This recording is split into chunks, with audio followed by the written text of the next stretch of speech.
La creación de esta unidad respondió a una necesidad objetiva que detectábamos desde la propia Procuración y también a un pedido de Abuelas de Plaza de Mayo que desde el otro lado del mostrador, si quiere, como creyente, veía la misma necesidad. Básicamente había un diagnóstico de gran demora en la tramitación de estos casos y la falta de un protocolo de actuación que ordene el modo en que los juzgados lleven, y las fiscalías llevaban adelante las causas, el modo en que se comunicaban con las víctimas, con las posibles víctimas, el modo de citación, el modo de comunicar los resultados, un conjunto de cosas que justificaba un tratamiento específico. Digamos, si bien había una unidad creada en 2007 por el procurador Rigui sobre causas de lesa humanidad, bueno, estas causas en particular, si bien son causas de lesa humanidad, tienen una problemática diferenciada. Acá estamos buscando personas vivas, desaparecidas con vida. Nos tenemos que comunicar con personas que ya tienen 40 años y explicarles un estado de sospecha. Bueno, en el medio de su vida uno les cae con una noticia, algunos tienen datos, información, sospechas, certezas de no ser hijos biológicos, otros no. Entonces es un tema muy sensible. Respecto de la velocidad del trámite de las causas, lo que Abuelas de Plaza de Mayo había detectado en el año 2012, hizo un estudio de todas las causas donde Abuelas intervenía como querellante, y lo que este estudio arrojaba era un promedio de duración de las causas desde que Abuelas de Plaza de Mayo hacía la denuncia hasta que los jueces citaban ADN, prácticamente 2 años. Es decir, la causa desde que entraba la denuncia de Abuelas hasta que se convocaba a la persona para el examen de ADN pasaban 2 años. Realmente, si uno mira la cantidad de pruebas que hay que hacer, quizás 2 años es un plazo excesivo porque se puede hacer bastante más corto. Obviamente un juzgado y una fiscalía que tiene que atender múltiples causas de distintas materias, no sé, desde narcotráfico, delitos contra la administración pública, etc. Bueno, obviamente no permite la especialización que sí permite la creación de una unidad especializada. Así que bueno, el aporte que pudimos hacer, creo, desde la unidad a partir de la creación fue, bueno, hacer investigaciones preliminares a partir de las denuncias que nos llegan de abuelas, de CONADI, de particulares también. Con estas investigaciones preliminares nosotros en poquitos meses, bueno, reunimos una cantidad de información que es muy importante y logramos que estas causas lleguen más robustas a los juzgados, muchas veces ya con la prueba necesaria para decidir la audiencia del ADN. Y esto realmente agilizó muchísimo en términos de, bueno, de búsqueda de la verdad, y creo que viene alivianando también el trabajo de muchos juzgados y fiscalías, porque bueno, reciben ya una investigación muchas veces con información ya que hace falta para decidir el caso. Y el caso se decide básicamente, bueno, haciendo un examen de ADN, ¿no? Así que en ese sentido estamos muy conformes con el mecanismo. Y también en muchos otros casos, bueno, nosotros la propia investigación preliminar detecta que la sospecha inicial se desvanece, con lo cual, digamos, también hacemos un aporte al sistema desde el punto de vista que lo descongestionamos. En muchos casos podemos archivar directamente el caso acá, bueno, porque comprobamos que hay una historia clínica que acredita el embarazo, o porque logramos obtener un expediente de adopción donde está todo en regla y está claro quién es la familia biológica que se desprende del niño o niña, y bueno, evitamos que un caso llegue al sistema de justicia de esa manera.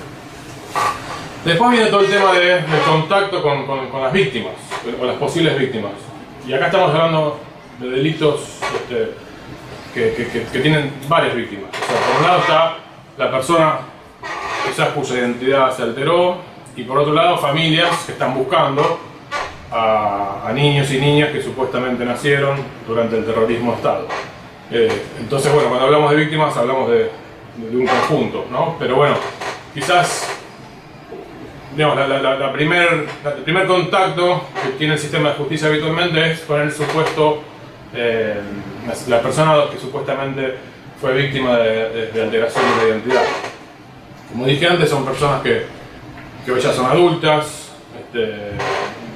ya transcurrieron gran parte de su vida, y bueno, y nos encontramos con distintas realidades, ¿no? Desde personas que nunca sospecharon que pueden no ser hijas biológicas, hasta personas que saben que no son hijas biológicas porque las personas que los criaron se lo contaron, a pesar de que por ahí están inscritos como hijos biológicos, y otras personas que, bueno, que saben algo o saben por un familiar, o quizás cuando les contaron que no son hijos biológicos, les cuentan no toda la verdad, o les cuentan que bueno, que era de una señora que no te podía tener y quizás no es cierto, o quizás sí.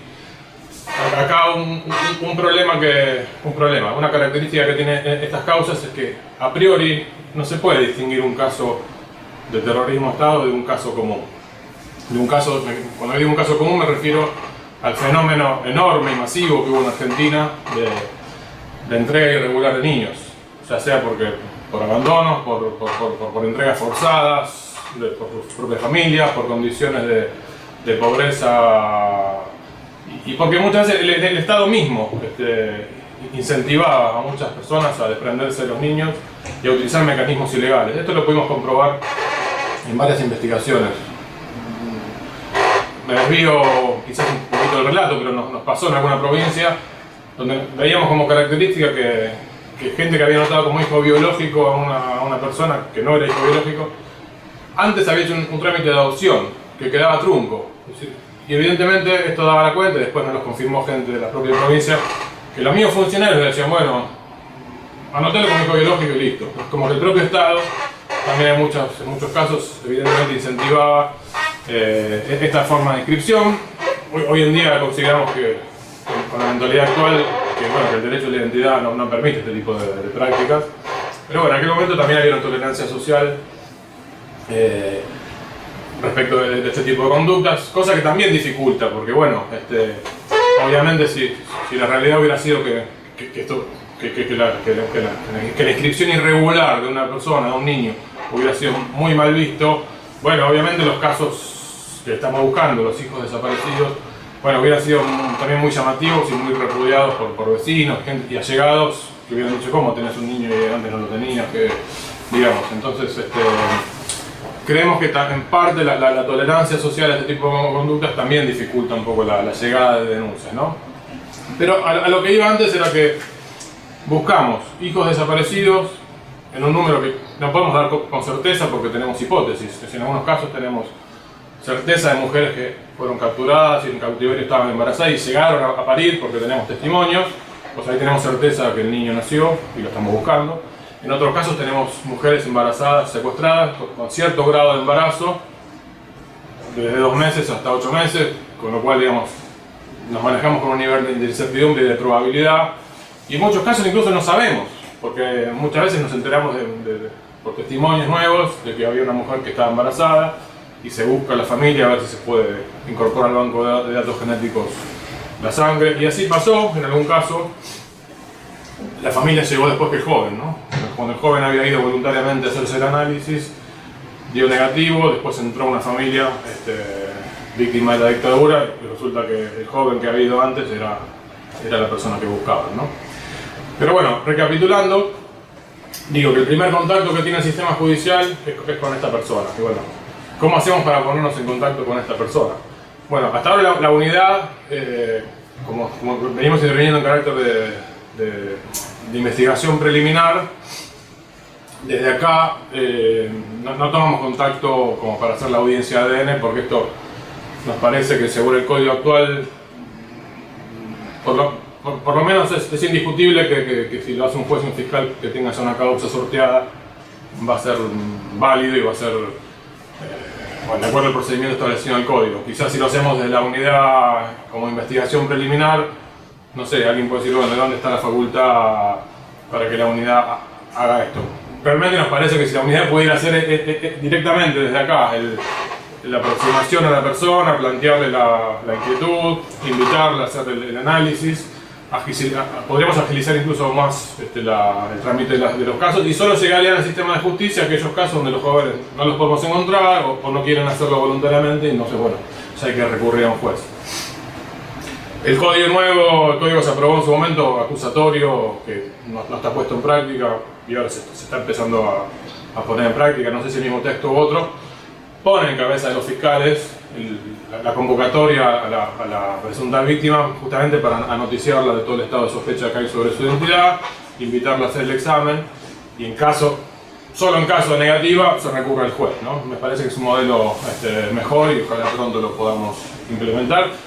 Y ojalá también, para mí sería una una buena práctica si la unidad pudiera hacer esto previo a mandar el caso a, qué sé yo, a la justicia de San Isidro, a la justicia de Córdoba, de Ciudad de Buenos Aires, etc. Hacerlo directamente desde la unidad sería una buena cosa.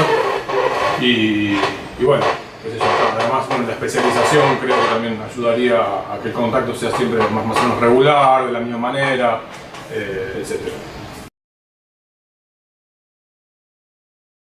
Para establecer más o menos reglas sobre el modo de acercarse del sistema de justicia a la víctima, bueno, el Ministerio Público dictó en 2012 un protocolo que, bueno, obviamente está dirigido a fiscales y no jueces, porque no podemos dictar protocolos para jueces del Ministerio Público. Pero bueno, la verdad que fue tomado con bastante receptividad también por los propios operadores judiciales, porque bueno, tiene algunas recomendaciones interesantes.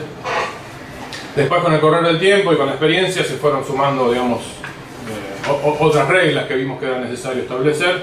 CONADI hizo un documento muy bueno a nuestro juicio. Bueno, nosotros pudimos intervenir sugiriendo algunas cosas y hoy en día, cuando hacemos una denuncia, adjuntamos este protocolo, estas reglas sugeridas que abarcan desde la notificación hasta la realización de la audiencia, hasta la comunicación del resultado.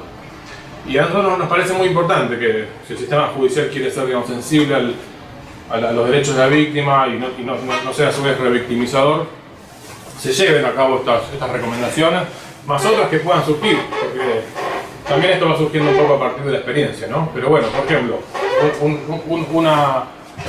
una recomendación es no usar las fuerzas de seguridad para notificar. Que la persona no reciba a su casa un policía, un gendarme, que bueno, esto genera obviamente siempre incertidumbre, inquietud sobre si es acusado de un delito, los vecinos preguntan, entonces, digamos, creo que podemos cuidar a quien suponemos que es una víctima, bueno, usando otras maneras de notificación que, por ejemplo, el Estado dispone, como el programa Verdad y Justicia, que es un programa del Ministerio de Justicia con el que trabajamos habitualmente, que son personas civiles que se encargan de notificar, ya tienen, digamos, una capacitación sobre qué decir cuando las personas les preguntan, cuánta información dar en ese momento, cuánta no. Y algo importante que nosotros también sugerimos y que se viene haciendo en muchos lugares es que esta notificación no sea en cualquier momento, sino prepararla. Entonces ahí lo que hacemos es también con un grupo de asistencia judicial en el Ministerio de Justicia, que funciona también para causas de esa manera y para muchas otras, es lo que llamamos tareas de inteligencia, que por ahí suena demasiado porque tareas de inteligencia habitualmente la usamos para investigar bandas delictivas o lo que sea, pero bueno, en definitiva no es más que averiguar si una persona vive en un lugar, que viva efectivamente esa persona que buscamos en esa casa, en qué horario está, si vive sola o vive con sus presuntos apropiadores, para que la notificación no la reciba el presunto apropiador, etc. Entonces la idea es, bueno, ir en el momento que la persona está en la casa, para que no fracase la notificación y que la notificación la reciba efectivamente esta persona y que ya desde el primer momento se la pueda tranquilizar diciéndole que no se la busca por haber cometido ningún delito, no está acusada de nada. Eso como primera medida, ¿no? Segunda sugerencia que uno podría dar es, en general no se hace, pero en algunos casos se hizo y esto es problemático. Algunos juzgados citaron al mismo momento a la persona presuntamente apropiada junto con los posibles acusados en caso de que se confirme la apropiación. Y obviamente es una situación muy violenta para la persona que tiene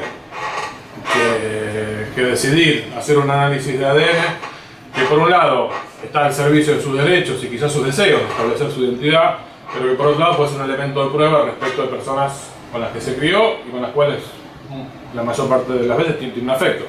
Entonces, creo que una de las tareas que tenemos desde el sistema de justicia es sacarle la culpa a la víctima. Esto lo cuentan todas las personas que pasaron por esta situación, se hayan presentado voluntariamente o hayan sido convocadas por la justicia. Es decir, las personas que tuvieron dudas sobre su identidad y tuvieron que hacerse un análisis de ADN, atravesaron un periodo de culpa y de lucha interna para poder tomar la decisión de hacer eso, que en realidad es su derecho y para el Estado es una obligación. Entonces, lo que nosotros sugerimos es ser lo más firme posible del Estado, pero lo más contenedor. Y al revés, lo más contenedor, pero lo más firme. Es decir, no transmitirles a la persona que convocamos la decisión. En algún momento se pensaba que era bueno lograr que, bueno, convencer a la persona, como si el consentimiento de la persona fuera algo decisivo para esto. Y en realidad, acá el Estado tiene que buscar la prueba porque estamos investigando un delito de lesa humanidad. Entonces, creemos que el discurso correcto sería que el Estado comunique que esta medida la tiene que hacer y la va a hacer porque es su obligación, pero dicho de una manera contenedora, no brutal, digamos, pero sí sacarle el peso a la persona, no poner el peso de la decisión en ella, sino el Estado es el que toma la decisión de hacer la medida. Después hay cuestiones que rodean a la audiencia. Bueno, a veces las personas llegan, no la están esperando, no atiende gente de mesa entrada que no sabe que hay una audiencia, o el secretario que se tiene que encargar no está, tiene que esperar 2 horas. Bueno, esto no debería pasar. Si citamos a una persona para una audiencia con este nivel de delicadeza y de sensibilidad, tenemos que estar esperando a la persona, no tenemos que hacerla esperar. Habría que establecer un ámbito que, bueno, no siempre los juzgados lo tienen, pero bueno, quizás ese día se puede alterar la fisonomía del juzgado y decir, bueno, busquemos un despacho que tenga cierta privacidad, no que estén 20 personas dando vueltas, cuando es algo realmente importante. Se le va a decir a alguien que no sabemos si tiene sospechas o no sobre su identidad, que hay elementos para sospechar. Otra cosa que nos parece muy importante es que no haya muchísimas personas en la audiencia. Es decir, que haya la menor cantidad de gente posible. Presentarse. Que todos los participantes de la audiencia le digan quiénes son. Eso es algo que muchas veces no hacemos del sistema de justicia. Bueno, yo soy el juez, yo soy el secretario, yo soy el fiscal. Esta es un asistente psicológico de la CONADI. Bueno, presentarle, que no haya gente a las espaldas. Eso también genera mucha incertidumbre. Una persona está sentada y tiene gente atrás caminando que no se sabe qué está haciendo.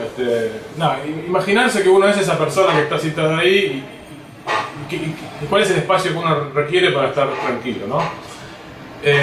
Hay organismos de asistencia, ¿no? Como la CONADI o el Centro Ulloa, que en principio pueden brindar una asistencia a esta persona, pero yo creo que también parte de lo que nosotros tenemos que buscar como funcionarios es asesorarnos nosotros mismos. Entonces, estos resortes estatales, que muchas veces los pensamos como asistencia a la víctima, bueno, lo primero que tenemos que asistirnos somos nosotros, y asesorarnos. Bueno, qué decir, cómo decirlo. El lenguaje, por ejemplo. Bueno, ¿cómo hablamos? Llamamos a una persona y ¿qué le decimos? ¿Tus padres? Que en realidad estamos diciendo que por ahí no son los padres. ¿Tus apropiadores? Y bueno, todavía no está establecido si es apropiador o no. Entonces, digamos, ya el uso del lenguaje que vamos a emplear en la audiencia tiene que ser meditado previamente, porque si uno improvisa, bueno, ahí puede salir mal. Entonces, bueno, por ejemplo, el documento menciona ese tipo de cosas, ¿no? Bueno, quizás uno puede referirse como a las personas que te criaron, por ejemplo, una expresión que es neutra, no estamos ni afirmando ni negando un delito, ni estamos diciendo si lo tiene que querer o no querer, si es buena o mala, es una expresión neutra, por ejemplo. Después, otra cosa, muchas veces hay una demora. Hoy en día, por suerte, el Banco de Datos Genéticos está trabajando, luego de un reordenamiento que hizo interno, está trabajando bastante más rápido que antes. Pero bueno, los resultados pueden tardar 2 meses, 3 meses, a veces menos, pero a veces tardan eso. Y bueno, las personas tienen, en ese momento tienen una incertidumbre, o sea, están en el aire esperando un resultado. Y bueno, muchas veces requieren contención. No está de más que alguna persona del juzgado, de la fiscalía, pueda dar un número, tener una contención, un canal de comunicación, por si la persona necesita hablar. Además de ofrecerle los servicios que el propio Estado tiene, ¿no? Como ya dije antes, CONADI, que tiene un equipo interdisciplinario, o el Centro Ulloa, que es un centro de atención a víctimas, o incluso el Ministerio Público tiene personas capacitadas para esto que muchas veces nos ayudan. Otra cosa es, bueno, cuando llegan los resultados. Y los resultados pueden ser 2. O es hijo de desaparecidos o no es hijo de desaparecidos. Por lo menos, de acuerdo al resultado, que siempre es en un momento determinado, porque el banco de datos genéticos va cambiando y se va alimentando de nuevas familias. En general, las familias que están buscando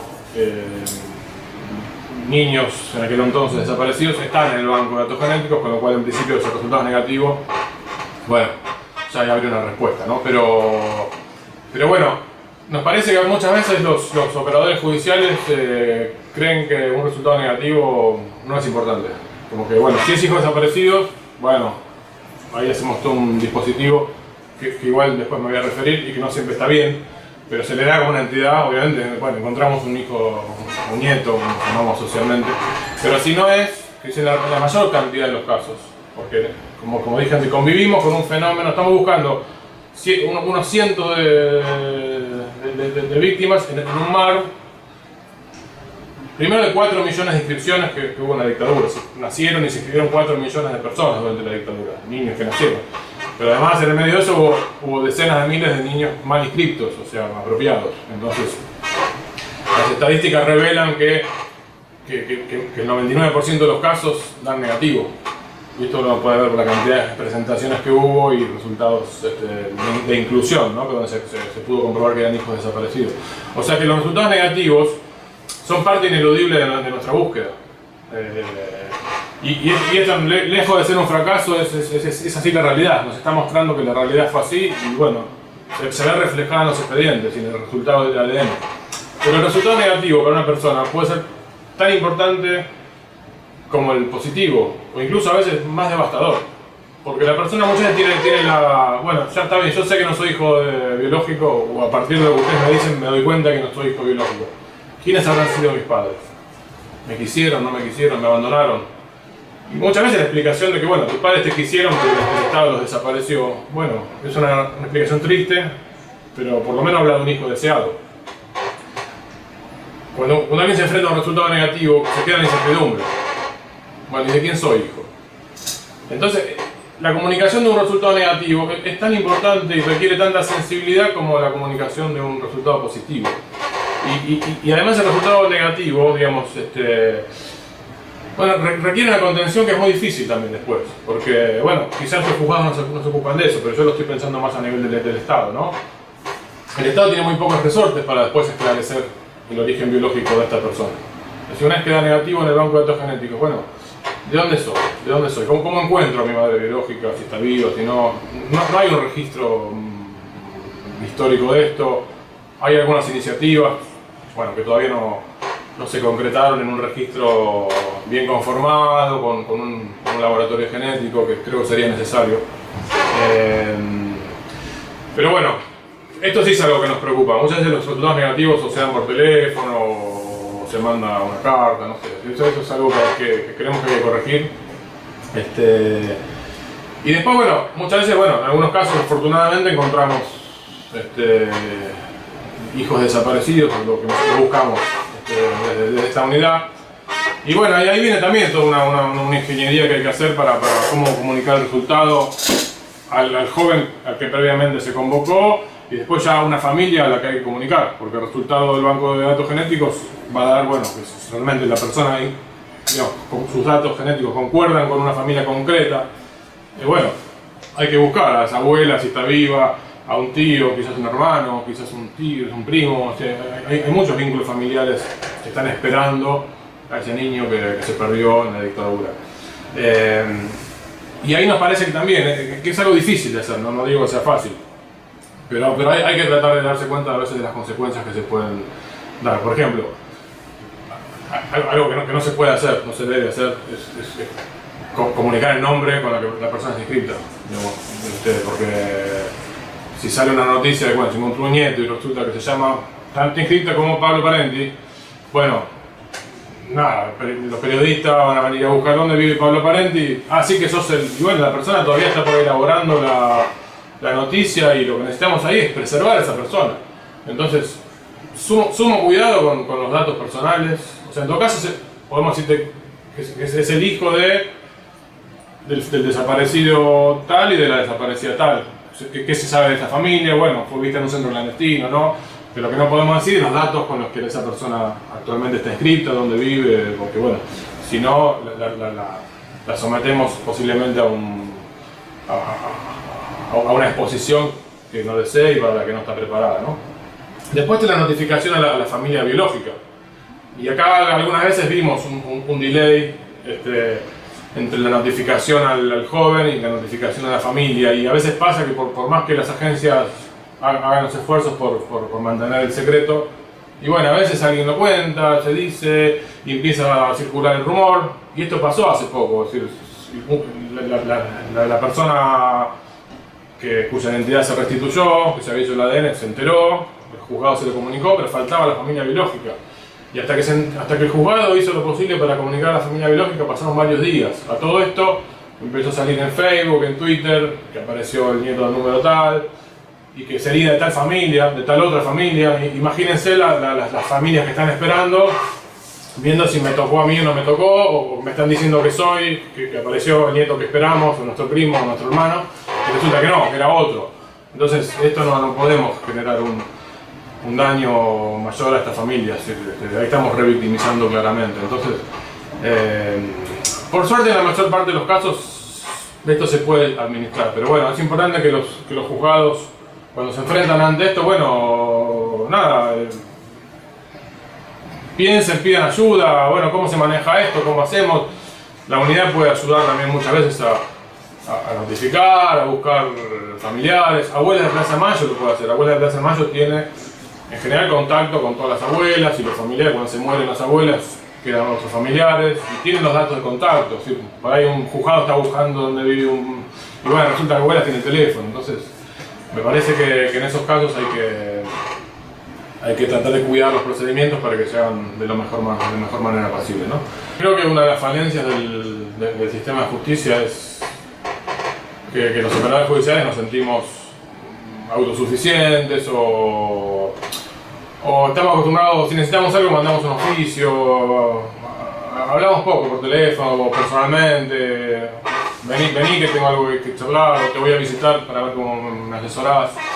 Entonces yo creo que el sistema de justicia tiene que abrirse a otros saberes y a otras agencias. Es decir, como funcionarios, acá somos abogados. En la facultad no te enseñan a investigar, ni te enseñan a hablar con víctimas, ni te enseñan te enseñan algunos contenidos jurídicos, digamos, pero de repente nos enfrentamos ante el desafío de tener que resolver conflictos, lidiar con personas, comunicar cosas difíciles. Bueno, no estamos capacitados para eso y tenemos que asumirlo, no pasa nada, es el contrario. Nada, hay gente que se dedica a eso, hay psicólogos, hay sociólogos, hay antropólogos, hay instituciones, entonces los juzgados y fiscalías tenemos que rodearnos de estas estructuras. También el propio sistema de justicia las va generando a medida que pasa el tiempo. Yo creo que el Ministerio Público, en gran medida por las causas de esa humanidad, hizo un crecimiento desde este punto de vista. También hay otras temáticas, como trata de personas. Bueno, hay una experiencia y hay gente preparada para... Obviamente no es la panacea, falta mucho todavía, pero digo, yendo a tu pregunta, digamos, me parece que un desafío del sistema de justicia es abrirse a otros saberes y a la intervención de otras agencias.